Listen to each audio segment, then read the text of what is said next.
It was an ordinary night, or so I thought.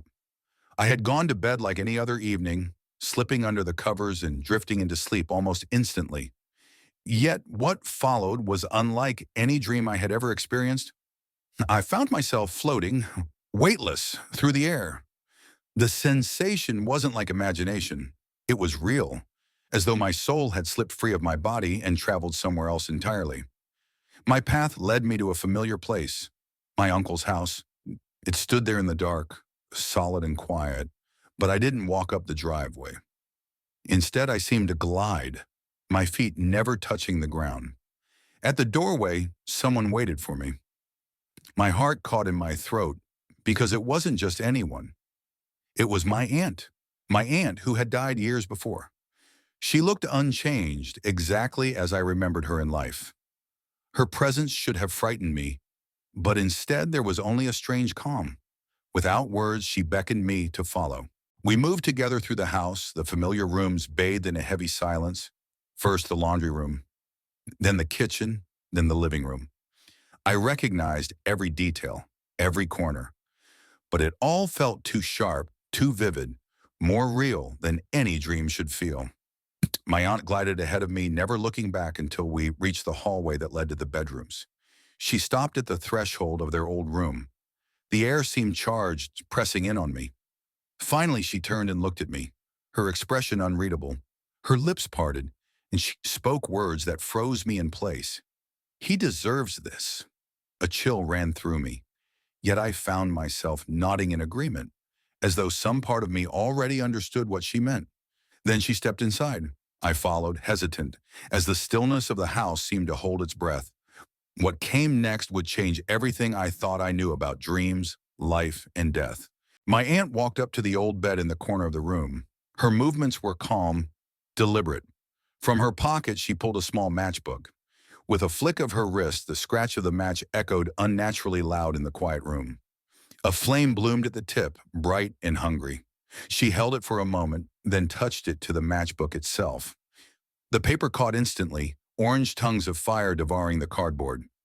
Without hesitation, she tossed the burning matchbook onto the bed. The sheets curled and blackened as the flame spread quickly.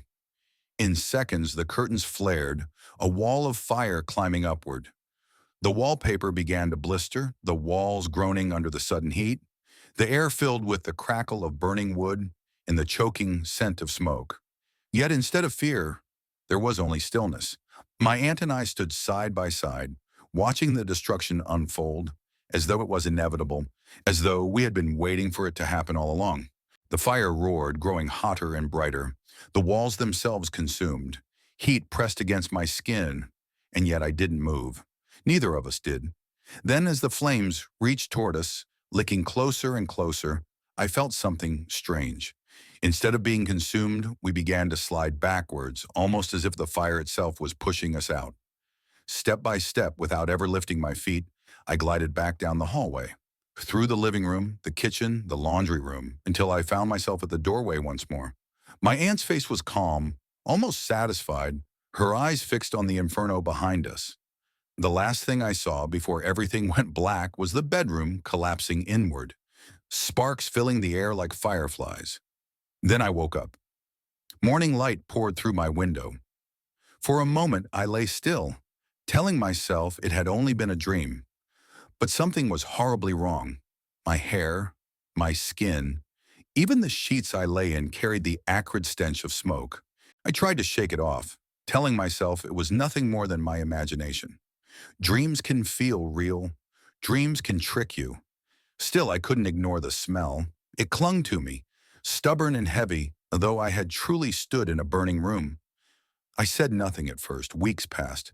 Then one day, while sitting with my mom, she mentioned something in passing. My uncle's house, the same house I had walked through in my dream, had burned down. The fire had happened around the same time I woke smelling of smoke. My blood ran cold. Slowly, I told her everything. The matchbook, the bed, the flames devouring the walls. As I spoke, her face paled. The details I described matched the fire exactly. Details no one outside the fire department, the police, and my uncle knew. She stared at me with pure fear. To this day, I cannot explain how I saw it before anyone told me. I cannot explain why my dead aunt was there, and I will never understand why I woke up carrying the smell of smoke from a dream that wasn't just a dream.